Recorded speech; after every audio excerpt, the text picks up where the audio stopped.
Good morning, everybody. My name is Jeff Hausman, and I am the president of Route A Virtual, for those of you who don't know me. We're really excited today to be having this webinar, being able to share this webinar with you about strategic distancing in our schools. I mean, I know that there's been talking to folks around the country and schools every week about what's happening and trying to plan for the fall. And I know there's a lot of anxiety, part of it, because there's not a lot of information coming down from states and school districts yet. And so I know a lot of people are anxious about what the fall might look like. So today's presentation hopefully will help provide you some guidance and some things to consider as it relates to that. And we've got some really great people to help facilitate that. That I'll introduce here momentarily. Before we get started, I want to talk about the way in which we will go about facilitating this webinar. And so there were 95 folks registered for this webinar, and so all the microphones are off, right? And we'll keep them off. Okay. What I'd like to do is offer you the opportunity to ask all the questions you want, and to do so, there is a button on the bottom of your screen, probably on the bottom of your screen in most instances. It's the Q&A button. Okay. There's two buttons. One is Q&A and one is chat. Use the chat button if you just want to have a conversation about something, but please don't ask questions there, because as I moderate questions, I'm going to look in the Q&A, okay? And so please use that Q&A to ask your questions, and we'll get to those questions. Ask your questions at any time. What we'll do is collate those questions. We'll hold them all, okay, until some places where we'll stop and answer some questions, okay? We'll take about, the presentation itself will probably be somewhere in the 30 to 40 minute range, and there'll be a whole bunch of time at the end for Q&A. So please keep the questions coming. What we like to do before we start any of the things like this is we like to have a little bit of prayer. And so if you give me 2 seconds to offer up a very, very, very short, very quick prayer, I appreciate it. This is Psalm 25. Show me your ways, Lord. Teach me your paths. Guide me in your truth and teach me, for you are God, my Savior, and my hope is in you all day long. Okay, so with that, now I get to do all the introductions, which is the good part, because we've got some really great people here with us today to provide you what I think is going to be some really important information.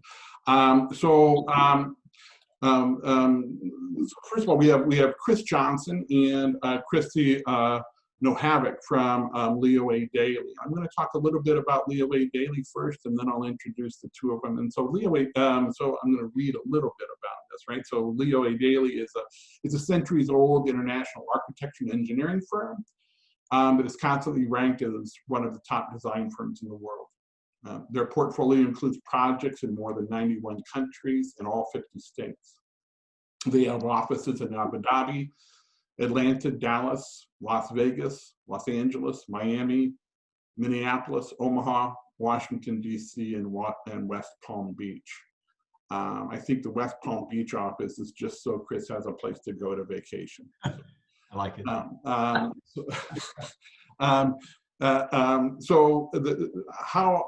How this webinar all came about was that I was having a conversation with my friend Chris Johnson. Chris and I have known each other. We went to the same grade school together, though he's just a couple of years behind me. But if that is any indication, it tells you that Chris has experience. Okay, just due to his age. So Chris is the vice president and managing principal of the Omaha office, which is the firm's largest. He has 30 years of experience as an architect and has worked on projects all over the country. He served as president of the Omaha. He has served as president of the Omaha chapter of the American Institute of Architects, and he's a member of the Greater Omaha Chamber of Commerce Board of Directors. When I talked to Chris about the possibility of doing this, I mean, the good thing about Chris is he recognizes that he's not the smartest tool in the shed, so he got a more appropriate person to help him.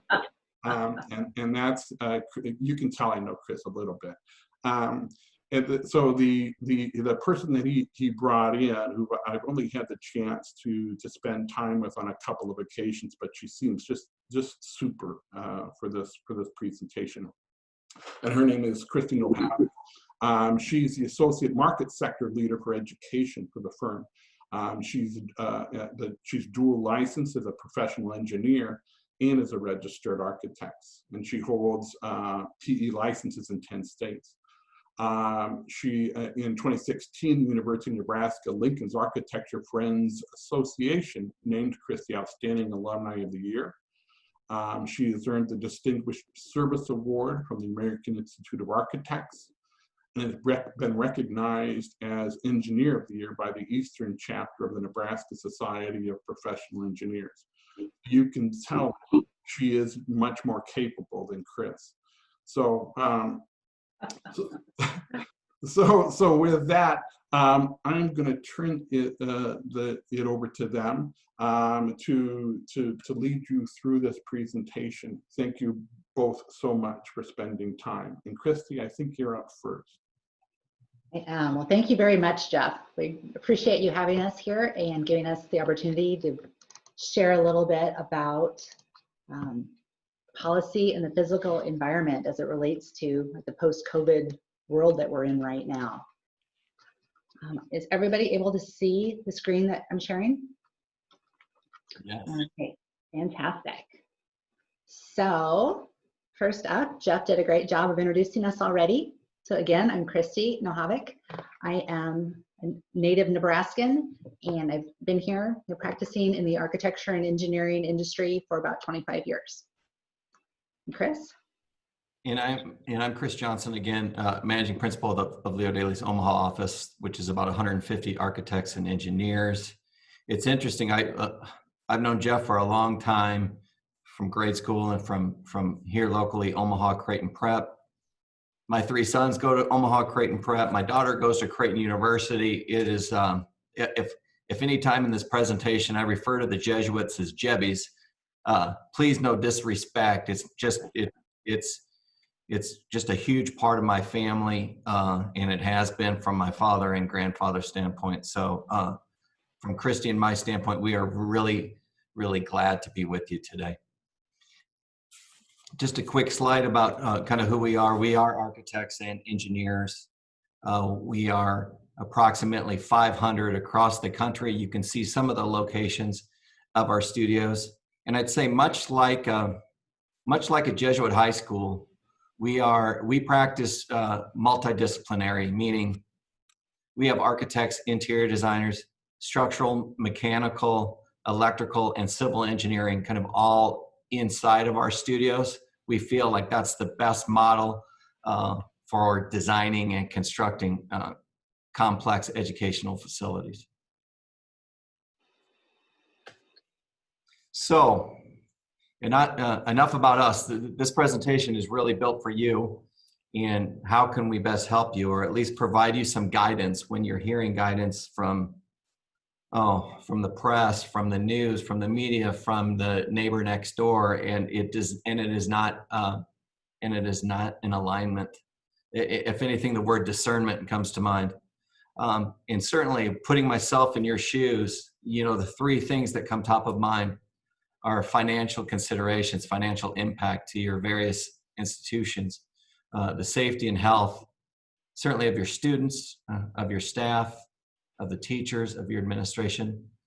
And all that stuff needs to happen, but at the end of the day, your mission is to educate a kid. And some days I'm sure it feels like that is working its way further down the list. So hopefully through this 1 hour presentation, we can at least help a little bit. So not sure if any of you saw this article. This was last Friday. Cover of the Wall Street Journal. The results are in for remote learning. It didn't work. I think it's a pretty harsh take on what we've seen. And I certainly don't want to exempt the Wall Street Journal from their writing, but if we look a little bit deeper into that article and we kind of ask the questions or try to answer the question, why didn't it work? You know, there's some things that come to mind.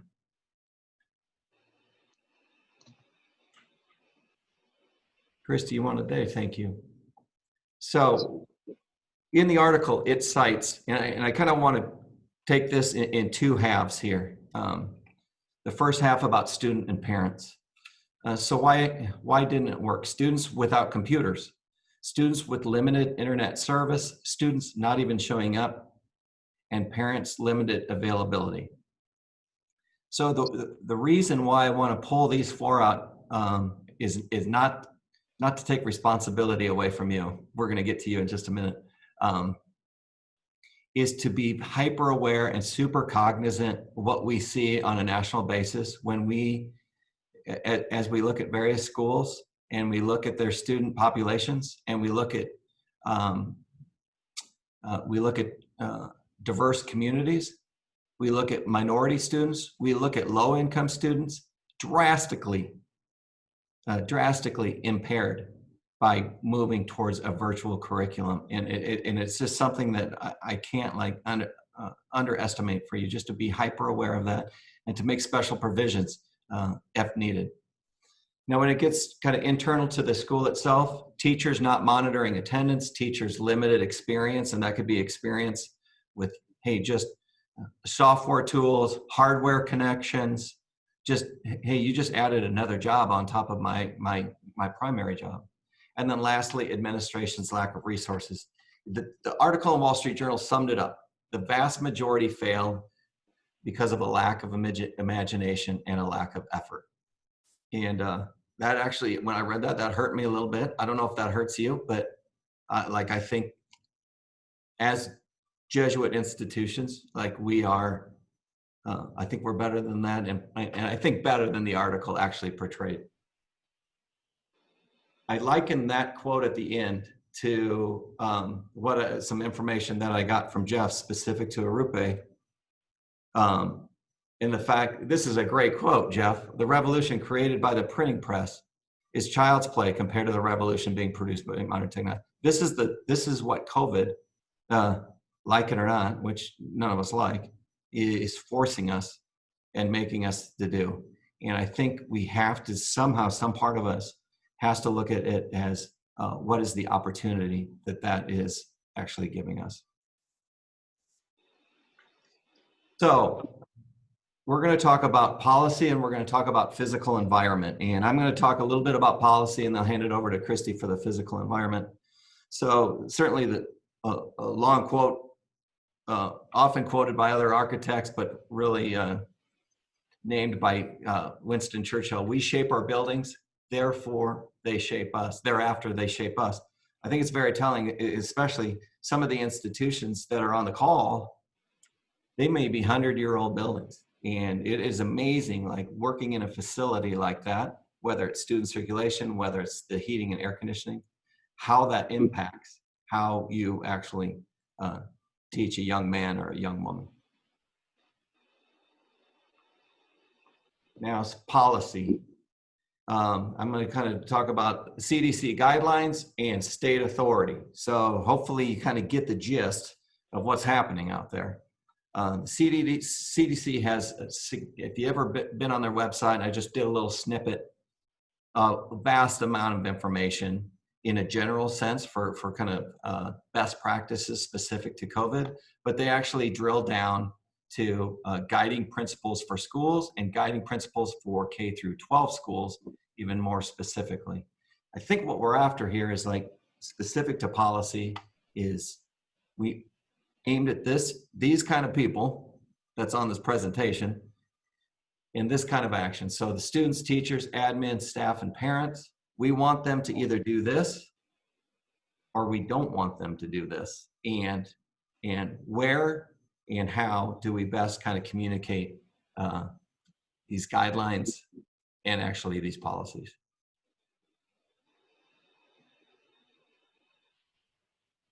I think it's important. And I did this map just based on some of the registrants that are on this webinar. For example, like the state of California, I believe just last week issued kind of the state guidelines. I'll tell you, even a kind of a fresh document, a newly created document, there is a wide disparity or a lot of gray matter within there, and it actually pertains to rural schools, it pertains to urban dense schools, but probably not enough that you can really sink your teeth into. I contrast that to New York, which my son just actually returned from New York just a few days before the outbreak really took hold. New York doesn't have state guidelines yet. Now, we hear a lot from Governor Cuomo, but it's important to know, like from a state standpoint, very reactionary to like, well, hey, what is happening? What is happening today? And trying to be ultra flexible with kind of the guidelines that they produce. I especially think like this entire topic is so timely in the sense like in some respects, and I put myself in that category, like we've gotten kind of COVID numb. And just recently, as things start to reopen, you're actually starting to see quite a bit of resurgence and escalation in outbreaks. In some cities and states are almost like having exponential infection rates. So we really have to pay careful attention to this. And I think the message here is that one size does not fit all. Unfortunately, what that means is a lot of customization at your individual school locations.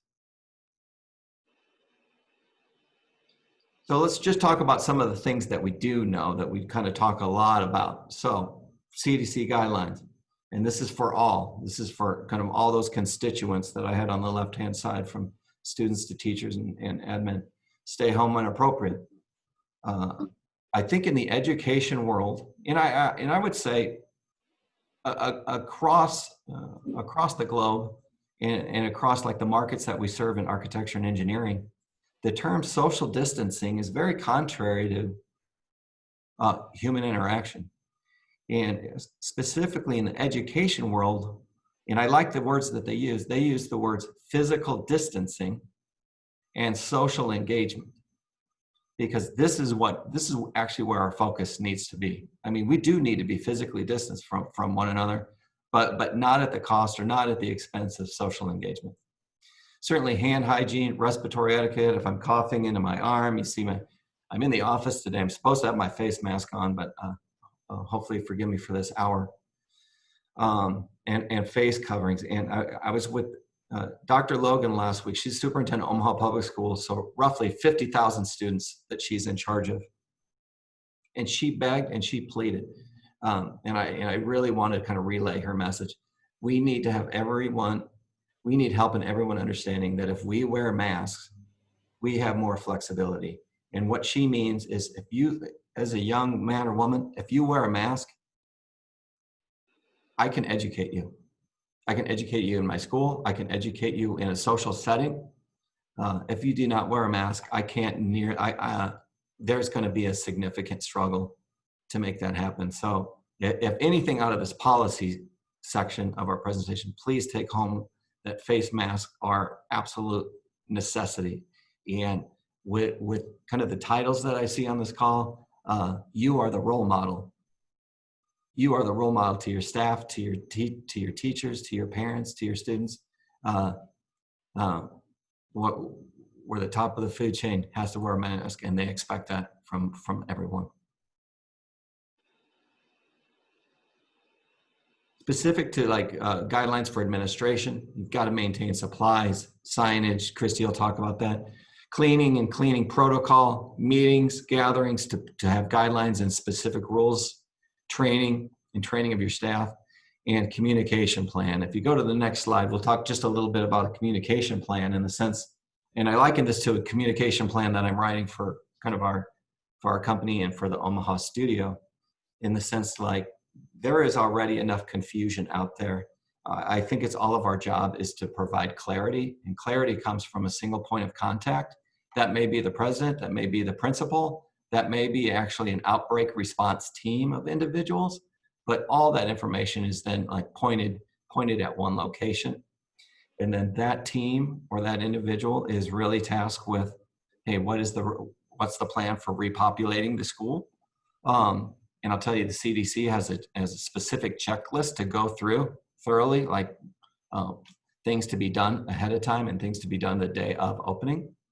How we monitor throughout the school year, how we contain, and how we shut down. And I'll tell you, I intentionally did a cycle sort of diagram because I don't believe this is a one and done.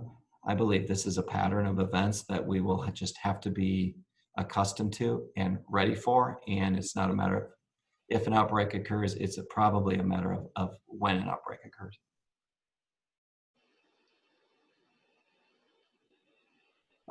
Preparing for fall semester. So, dear God, there's a lot of tools out there, and thank God my kids know every single one of these, and I don't.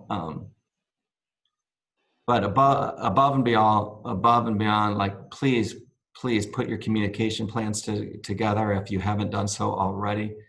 It's a 60-day countdown, essentially to August 10th. I think I used as my start date. Many things need to be done and need to be kind of communicated and figured out. I'd say maybe the top two things that come to mind are what activities, what curriculums do you intend to keep on campus versus what could happen off campus. For example, I think of a religion class or a math class that maybe I can do that more easily remote versus an art versus music versus a science lab that truly is a hands-on. Synchronous and non-synchronous. Now this really corresponds to if it's a group chat talking about the history of the Jesuits, you probably want a synchronous Zoom call that you can gather that student input and student to student interaction. It's great.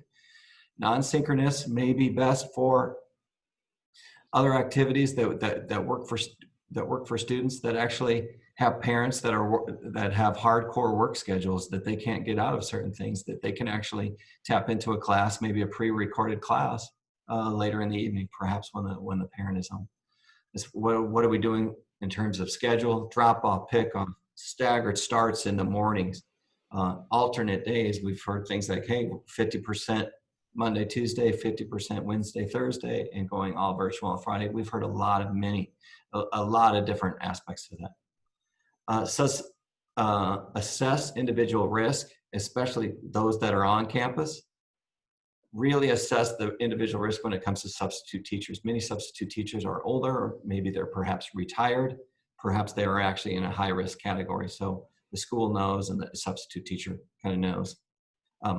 High touch walkthrough. So we recommend this of all administration and all kind of presidents and principals. Walk in that school, walk in your school like you've never walked through it before, and actually keep track of everything that you touch and everything that you touch as an administrator, but then pretend you're actually a student and go through and document those things, because they will actually affect your policy. They will affect your cleaning protocol. Counseling, and I put counseling, there's tremendous amount of confusion, tremendous amount of fear in students and in parents, and anything that we can do. And it may be guidance counseling, it may be campus ministry, but please pay particular attention to that. And some students, which you all know, really internalize that and how to best get them to talk about it and express those feelings. And then lastly, modifications to physical environment, which that's really the second half of our presentation. And with that, I kind of leave this up here. This is a modern day St. Ignatius talking to Bob, reading, writing, physically distanced, socially engaged.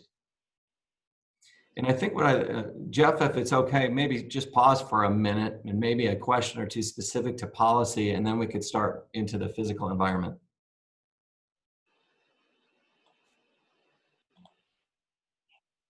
Sure. Anybody have any questions they would like to pose at this point?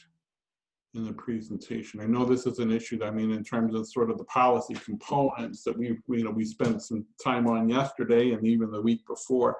So some of what we're going to be covering it again next Wednesday for those who are going to want to show up and join us for a second round of conversation there. So any questions before we move on? One question, Jeff, I'll just throw it out there that we often get is perhaps if my local jurisdiction or my city or my state doesn't even have guidelines yet, like what do we do? Well, certainly I would start with World Health Organization, start with CDC to kind of make sure you're doing that.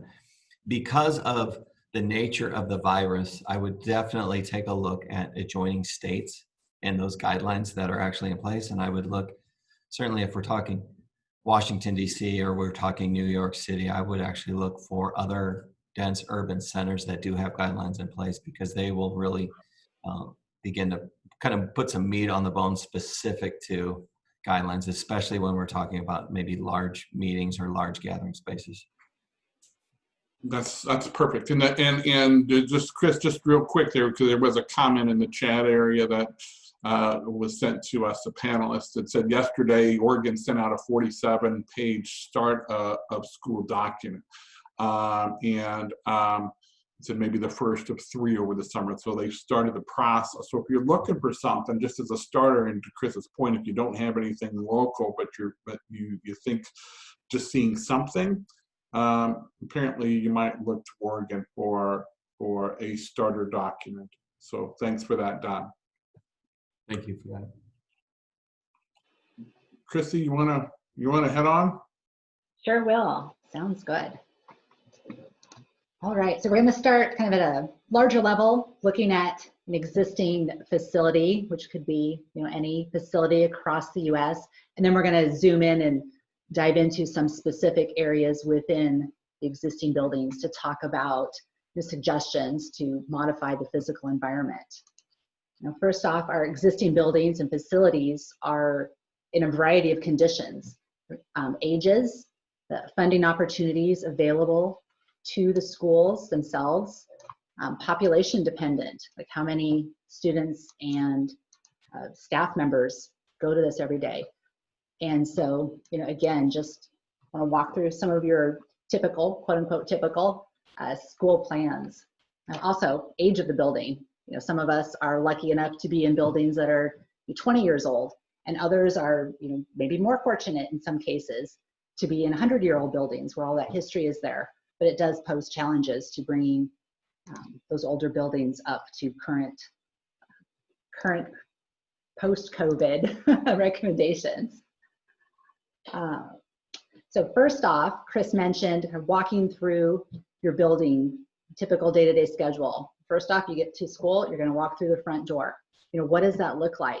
The front door is literally a place that everybody is going to touch that doorknob as they enter the building. And so, it just becomes the first thing that we want to try to monitor.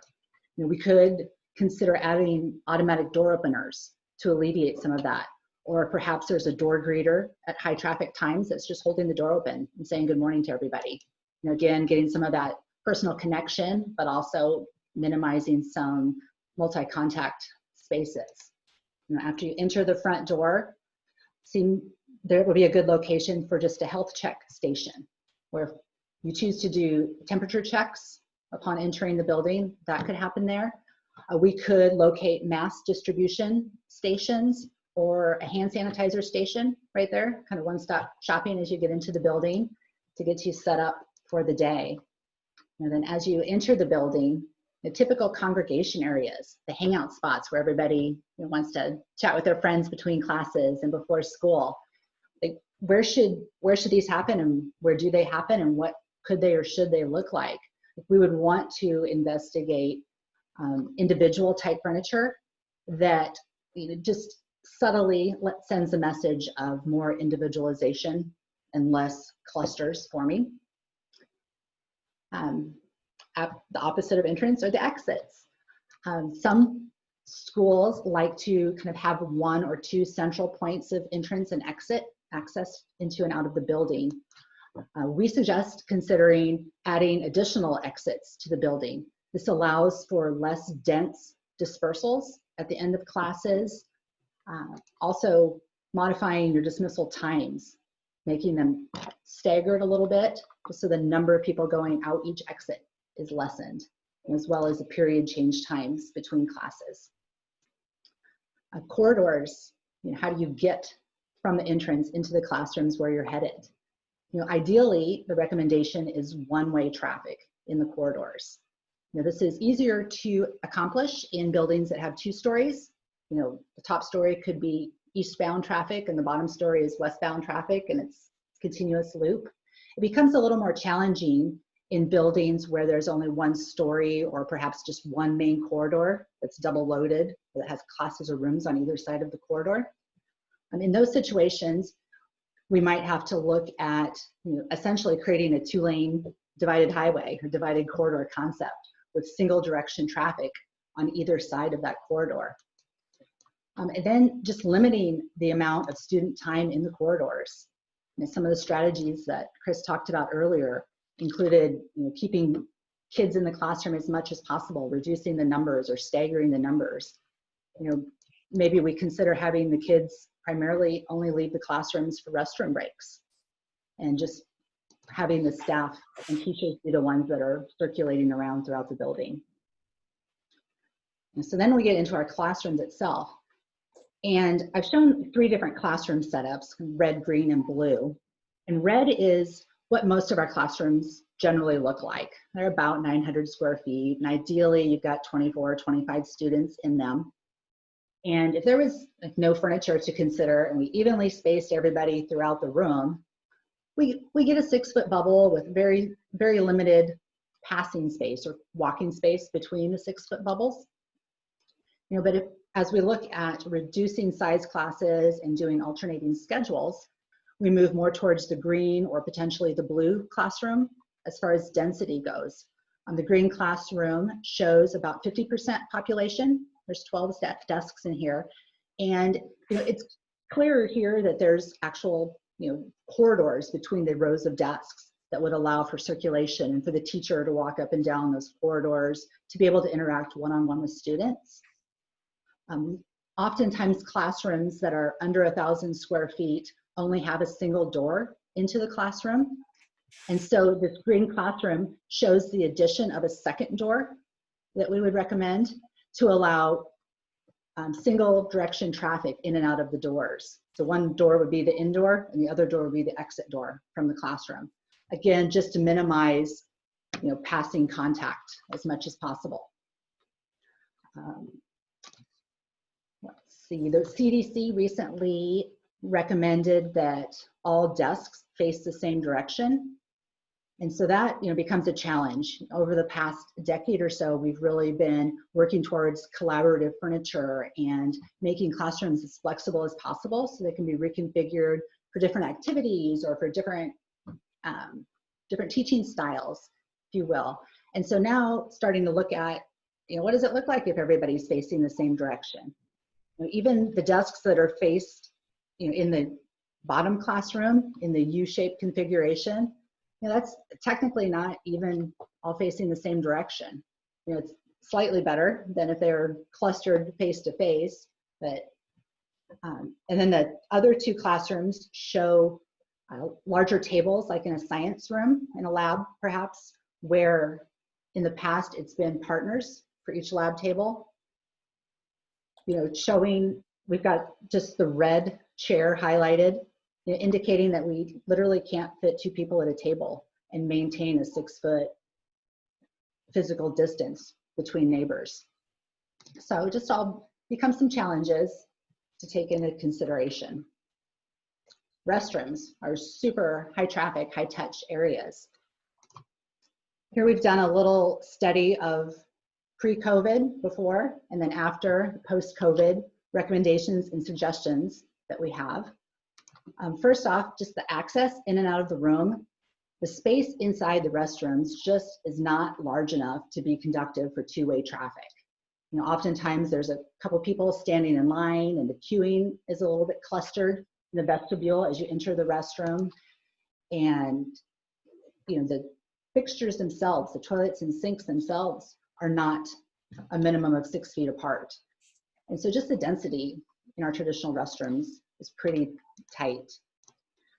So some things that we would consider going forward in post-COVID world is restricting access to every other fixture, like literally taking every other one out of commission.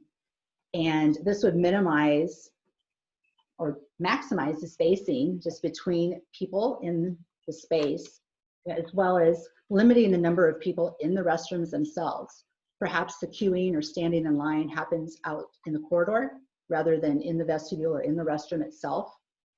We also recommend, when it makes sense, when the sight lines aren't an issue, I'm just removing some of the doors. Here you'll see that we just removed the doors between the vestibule and the restrooms themselves. Just, again, one less surface to touch and for germs to linger on.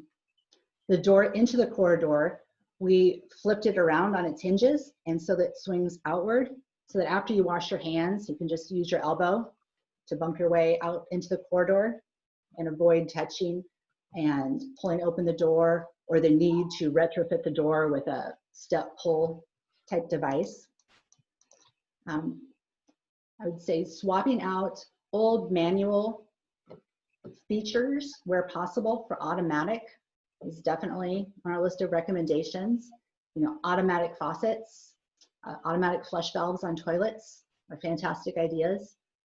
One place we would not recommend this is with hand dryers. We do recommend that you stick with paper towels instead of hand dryers.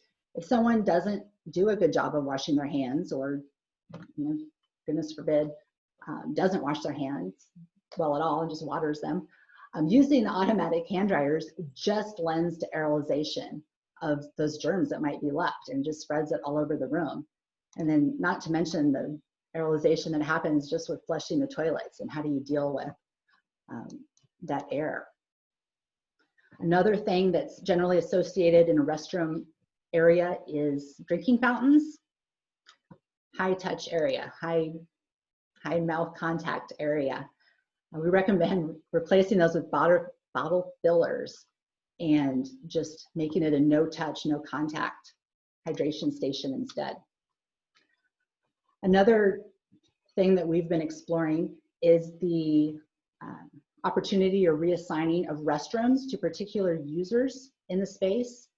Perhaps there's one set of restrooms that is dedicated to freshmen and another one that is dedicated to sophomores. And then that would just limits the number of different users for each restroom. Maybe there's now only 200 different people coming in and out of the space instead of 600 or more. And then moving on to our chapel areas. Generally with pew situations, it's shoulder to shoulder. Everybody's sitting pretty cozy. And so how do we maintain being socially engaged, but yet more physically distanced from each other? In our after image here, we're showing only every other pew being in use, and then spreading out the locations of where people would actually sit to be able to maintain distance between. We're also recommending the addition of doors from the corridor so that the different main aisle and the side aisles could be used for different directional traffics to avoid meeting each other in the aisle as much as possible. And again, Mass, handing out communion. We would have to look to what the church is doing and how this might affect what's being done in the schools themselves. Cafeteria. This is the heart of the school. It's cafeteria and commons are general gathering places where people meet their friends and they hang out and they break bread together. And what does this look like going forward? On the left, we have an image from Creighton Prep here in town in Omaha. And it's a fantastic pre-COVID space. But what does it look like going forward? Salad bars and food lines probably aren't going to be used generally. We're going to see a lot of pre-packaged, pre-boxed meals that kids and staff just pick up and go eat. They might be still eating in the cafeteria, or they might be going back to their classrooms. If they do eat in the cafeteria, considerations would have to be made to have the number of students be reduced, staggering lunch times to allow this. New table layouts, spacing them further apart, removing half of the chairs at each table to allow for more distancing. And then if students eat in the classrooms, that kind of leaves this big empty space that's not being used for its original intent.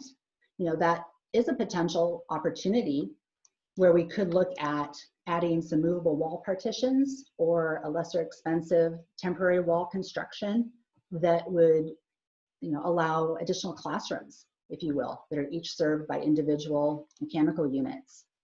And so a negative can always be turned into a positive, just depending on how imaginative we are. So we talked about getting rid of some of the tables and half the chairs in many of these spaces. One thing to consider is, where are we going to put all this furniture that we're taking out of the building?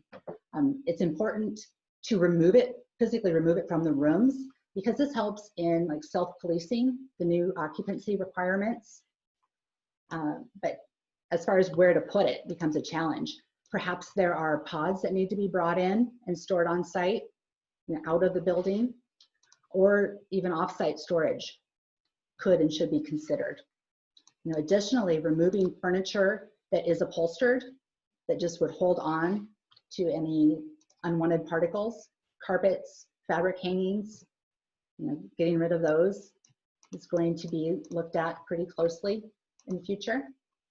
Modifications to existing furniture. Is it adding sneeze guards to your existing desks or furniture? Is it using dividers, the permanent mobile dividers, in some manner to allow different arrangements of furniture or desks in the classrooms? These are all good things that we would want to consider with you. The lockers, lots of schools use lockers. Lots of kids have lockers. Lots of kids don't use them very often, and they carry 80 pounds of books in their backpack around with them every day. Going forward, we're going to want to consciously minimize the amount of things that are brought from home and potentially have unwanted germs on them being carried around throughout the building. So lockers make sense as a place to store these things, but being able to minimize crowds or congregations of people at the lockers becomes a consideration. So again, just limiting the number of users at the lockers makes sense. And as we move forward and become more digitally focused, perhaps the dependency on books and physical things, papers to be carrying around, becomes less going forward. And signage and wayfinding. How do you tell folks where to go when they already know where they're going? We've got students that have been in this building for years, teachers and staff that have been there longer, and it's habit, it's remote. You walk in the door and you know where you're going. How do you get them to pay attention to the new direction, one-way traffic flows? So signage is important. Either painted on the floor, decals, tape options, directional signs and arrows on the corridor walls. And staffing, perhaps it's staffed with crossing guards in the hallways to help people going in the right direction. Looking at the building system or the engineering systems in the building. With all of these things that we're talking about, your architect and engineer friends are definitely at the ready to help out in those situations and as you consider modifications to your spaces. But in particular in the engineering systems, we think it's important to have either a commissioning agent or engineer balancing agency involved, because these are systems that are pretty specialized, that it's important to have somebody with a engineering mechanical brain taking a look at them. So HVAC, the heating, ventilation, air conditioning systems in your building are all going to be different depending on how old the building is. 100-year-old building is going to have a very different system, possibly based on opening and closing windows versus a much newer building. So some of the strategies that we're recommending are building flush outs of air. after the building's emptied at the end of the day for 2 hours, and then again in the morning for 2 hours before it becomes utilized, crank up that outside air and exhaust, or open up the windows and just get as much fresh air in and as much inside air out as possible to get any potential germs out of the building. Increasing the filtration levels in your mechanical system is also an important consideration. Right now, everybody's mechanical system is designed to do a certain amount. And so we want to be able to get as much out of it as possible, but not overload the system and break it down because we're asking too much of it. Humidity levels have been studied a lot recently, and it's been found that the 40 to 60% range of relative humidity, one, is the best for our human bodies to keep us healthy, help us fight germs, and just live as healthy as possible. And then also in the indoor environment, that same humidity range in the 40 to 60% zone is ideal for helping the droplets in an airborne environment settle out of the air. So it's kind of a win-win situation. And so in a perfect world, that's where we would be inside. But a lot of older buildings and educational facilities, it's common to have humidity under 20% in the wintertime. And so just trying to crank up the humidity is not, on one hand, it's ideal for staying healthy and preventing germs, but for your building, it could be a challenge. The walls and the roof, the building envelope, are designed to accommodate only a certain level. So we would not want to exceed what their capacity is by having too much humidity that could turn into mildew or mold issues in the future. UV lighting is used to kill germs. One of the things that we are working on is installing some of this lighting up at the ceiling level so that as air is circulated through the rooms, it kills the germs and then circulates it back around to the users below. This works really well in classrooms, gyms, larger areas.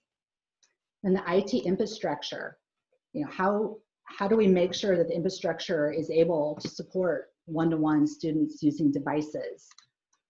Knowing that there's a combo of in-person and distance learning going forward, we want to be able to pivot between these as quickly and as efficiently as possible. So getting the technology and the infrastructure for that technology in place is really important. Things like 360-degree cameras or double cameras where we can do a hands-on demo of science or art, music, and students are either dispersed in the room or perhaps they've already picked up a kit of materials and taken it home and they're doing the same experiments at home, are things that we could benefit from that. And I've gone through these really fast. There's a lot of information and there's a lot of other things that we could and potentially should talk about in the future. Gyms, sports, nurses' stations. How do we isolate kiddos that are showing symptoms of COVID at a nurse's station and not have them cross paths with somebody who sprained an ankle? There should be a separate place for them, like their little isolation zone. Perhaps it's a portable classroom outside that could double as an isolation chamber in the event that there's a large outbreak one day. Just lots of different things to consideration. Kind of to recap all of that fast and furious stuff I just rattled through. Circulation, classrooms, restrooms, like all of these spaces are really important to consider going forward and modifying them to create the safest place possible for the users. With that, kind of circling back around to locations of additional resources that Chris shared earlier. And with that, I'm going to take a drink and open things up for some Q&A. Awesome. Thank you, Christy. I don't know. I don't think we'll probably need the slides anymore. If you want to get, maybe we will, but I tend to doubt it. If you want to get rid of them, just have us up on the screen. So there are a couple of questions as starters, but again, for those of you who want to start asking more questions, the Q&A button on your screen is where to go, and I'll monitor those. So the first question came in about how about using copper on strategic high-touch surfaces? You're going to have to tell me what that means, Christy. So in our healthcare environments, over the last decade or so, there's been a lot of new technology in integrating copper into like countertop surfaces, for instance. And it has a natural ability to kill microorganisms that land on it. And so, yes, going forward, beyond the healthcare environment, I think that's going to become much more commonplace. Would you agree, Chris? Absolutely, especially any high touch, like for example, when Christy was talking about the entryway, or that everyone's touching the same door handle or even a cabinet handle. We see it a lot in hardware situations. Good, thank you, thank you. Second, circulation hangouts. Changing these will require changes to habits and culture. What's the best way to do that quickly? Also, based on the POC cycle, it seems like schools will need multiple scenarios for the different stages based on needs. I think an interesting approach would be to involve the students. Get a little online group together this summer and ask them, have them be part of the solution and coming up with ideas and strategies to utilize there. I think getting some of the leaders of those groups that are in students is really important. I think what we're starting to see is some schools really taking additional use of either homeroom setting, or perhaps reduce the number of kids, and the kids stay in that classroom almost throughout the day, and the teachers move throughout the facility just to minimize student traffic. And okay, so that works for that group of homeroom, but I'm just looking at my own kids and the amount of social media that has increased just in the last 2 months. It's pretty phenomenal, and how to keep that going, because that is social engagement. But also, how do you provide opportunities to post your artwork for others, for input. Say, hey, I love that piece of art, or and we see all different kind of tools, software tools out there that makes some of that engagement easier and better. I'll just tell you, and we all know it's a different feeling than just hanging out side by side and we're having a one-on-one conversation. Absolutely, yeah. How practical would it be to create a positive air pressure, rooms or filtration of the virus through the mechanical systems?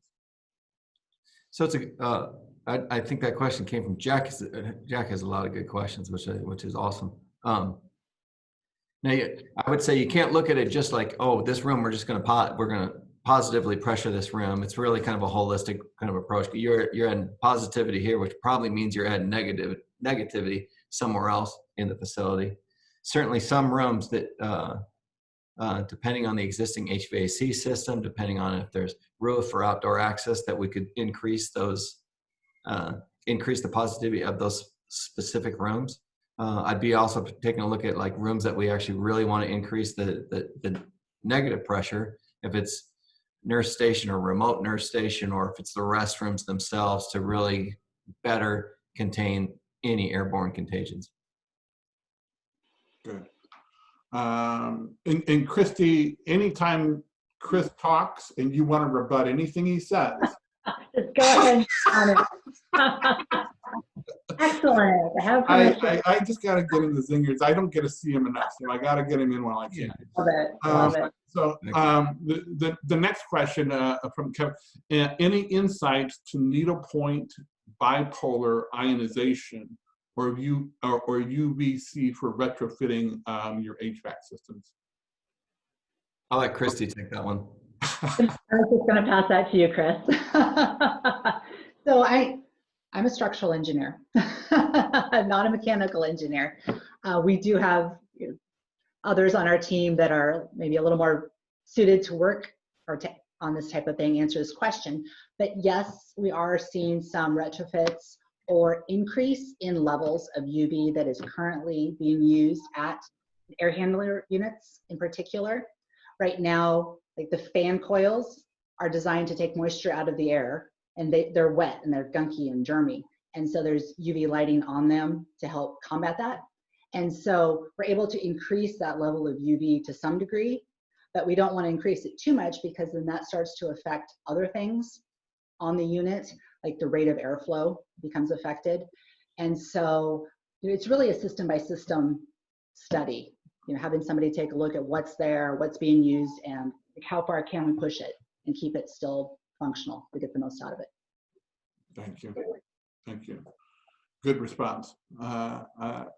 So UV lighting is a great idea. How about UV surface disinfection or even whole room disinfection after use? Surgery rooms are starting to use mobile devices that supposedly do this. Are you? Mm-hmm.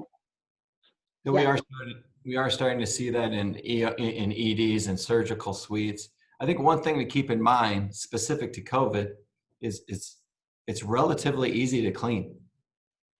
Soap and water, like disinfectant, it doesn't have to be super high powered, right? And it's, you probably have read or at least heard debating time constraints on how long the virus can stay alive on a surface. If it's glass or stainless steel, is it 3 days? Is it 5 days?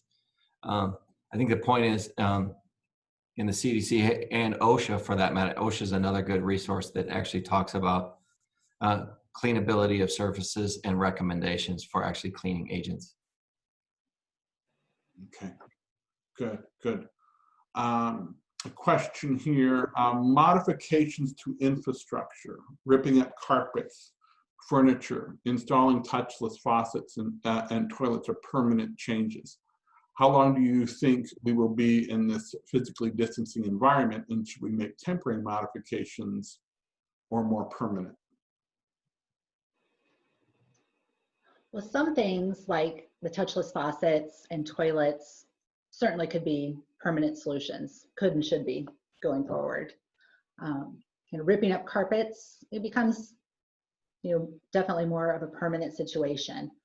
If I had a good guess, I should be out buying lottery tickets right now, I guess.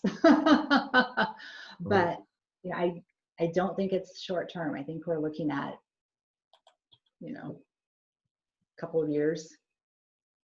I don't know, Chris, we've not actually talked about what our I think everyone kind of hesitates to guess on that, and at least what I've heard or read yesterday, perhaps a vaccine in 12 to 18 months. Right.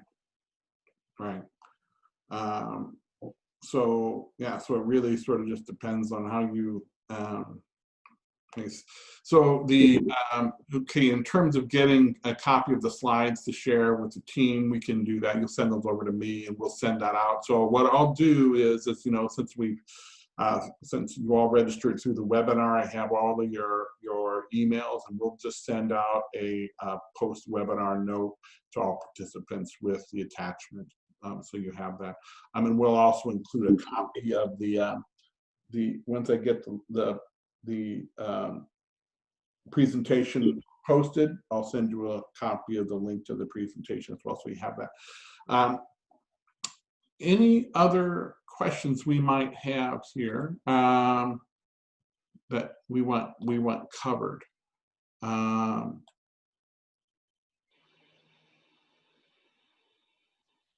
There was one here. This is more of a comment. I think there are suggestions that we hold classes outside, maybe not practical in Omaha. Choirs with a 30-foot particulate spray, etc. Yeah, so I mean, issues with, really when you're talking about, so Christy and Chris, when you started down the road, like with music choral programs, maybe talk a little bit about sports, things where, there's a lot of air moving. What are you working on? What do you think the guidelines are or should be? Are there things that? I think a lot of the numbers of people in sporting activities are the spectators, not so much the players, or even more so than the players. And so utilizing online digital formats for viewing, kind of removes a lot of the spectators from the mix, and the game could be played and just viewed remotely.